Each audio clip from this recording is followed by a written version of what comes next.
Capítulo 3. O retorno do jovem príncipe.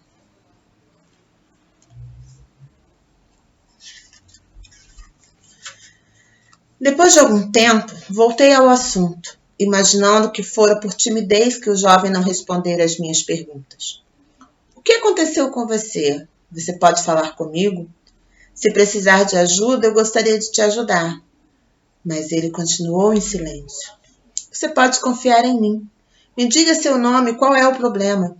Continuei, sem querer desistir. Meu problema? Repetiu ele finalmente. Bem, sim.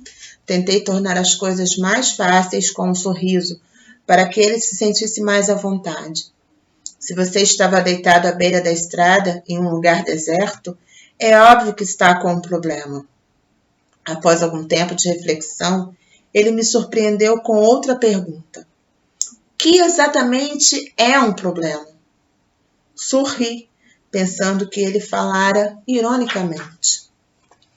O que é um problema? O que é um problema? Insistiu ele. Então ficou claro que ele esperava uma resposta. Ainda mal recuperado da surpresa, achei que ele talvez não tivesse entendido minha pergunta. Problema, disse eu em outras línguas, embora a palavra soasse mais ou menos igual em ambas. Eu ouvi a palavra, atalhou ele, mas você poderia me explicar, por favor, o que significa? Tentei em vão pescar na memória uma definição de dicionário, atônito com o fato de que, em um mundo repleto de problemas, aquele adolescente ainda não se deparara com o conceito. Por fim, vendo que não conseguia escapar de seu olhar penetrante, tentei uma explicação própria. Um problema é como uma porta do qual você não tem a chave. E o que se faz quando aparece um problema? Perguntou o jovem cada vez mais interessado na conversa. Bem, refleti. A primeira coisa a fazer é verificar se o problema é realmente seu. Quer dizer, se está bloqueando o seu caminho. Este é um ponto de vital importância, expliquei. Pois conheço muitas pessoas que interferem nos assuntos de outras que não pediram ajuda delas. Desperdiçam tempo e esforço e impedem os outros de encontrarem suas próprias soluções. Vi que ele balançava a cabeça concordando com essa óbvia verdade, tão difícil para os adultos entenderem. E quando o problema é seu? Prosseguiu ele virando-se para mim. Aí, você deve primeiro encontrar a chave adequada. Depois, deve introduzi-la na fechadura de forma correta. Parece simples, observou o jovem, assentindo mais uma vez. De forma alguma, disse eu. Existem aqueles que não conseguem encontrar a chave, não porque não tenham imaginação, mas porque não experimentam 2 ou 3 vezes as chaves que têm à disposição. E às vezes não experimentam nenhuma vez. Querem que a chave seja colocada na mão deles. Ou ainda pior, querem que alguém abra a porta para eles. Todos são capazes de destrancar uma porta? Se você estiver convencido de que pode, provavelmente é capaz. Mas se acreditar que não pode, é quase certo que não vai conseguir. O que acontece com aqueles que não conseguem destravar a porta? Devem tentar várias vezes, até conseguirem, ou nunca vão ser capazes de explorar plenamente o potencial que têm.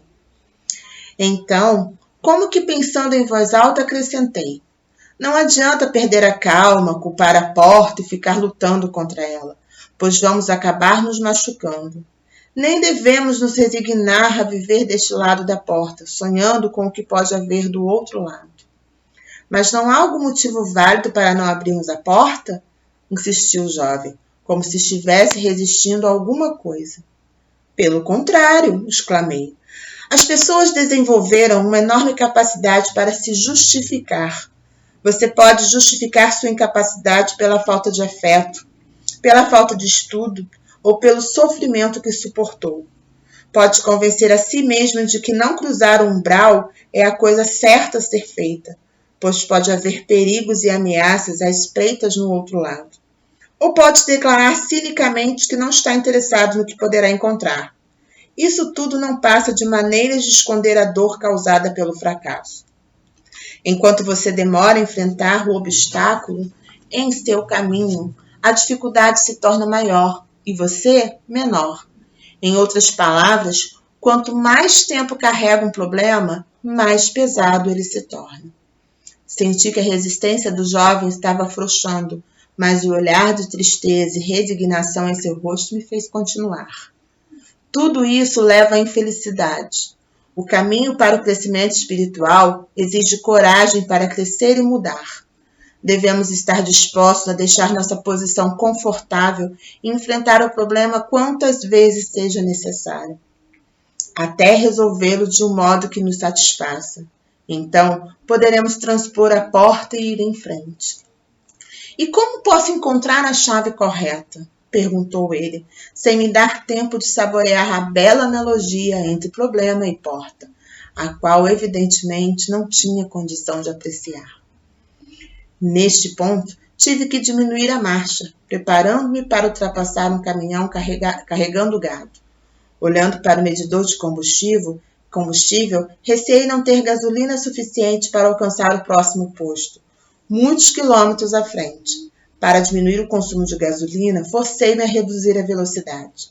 Lamentei que meu automóvel não fosse equipado com um desses modernos dispositivos eletrônicos que calculam exatamente que distância poderá ser percorrida com determinada quantidade de combustível. Era um consolo, entretanto, saber que o caminhão estaria atrás de mim para qualquer eventualidade. Ao ultrapassá-lo, sorri para o caminhoneiro e fui recompensado com uma alegre buzinada. Na Patagônia, ainda hoje, é uma ocasião feliz, até mesmo uma bênção encontrar outro ser humano. Portanto, buzinadas desse tipo se tornam um hábito estabelecido. Como eu encontro a chave correta? Insistiu o jovem, alheio às minhas reflexões, deixando óbvio que não era do tipo que desistia de uma pergunta após fazê-la. Exatamente desta maneira, exclamei eu, tentando disfarçar uma leve irritação. Eu já estava cansado de dirigir. Quero dizer, se você fizer a pergunta várias vezes, encontrará sempre uma resposta. Se continuar a enfiar na fechadura todas as chaves disponíveis, acabará abrindo a porta. E pensei, se você continuar a repetir a pergunta por mais 2 ou 3 dias, vai me deixar completamente louco.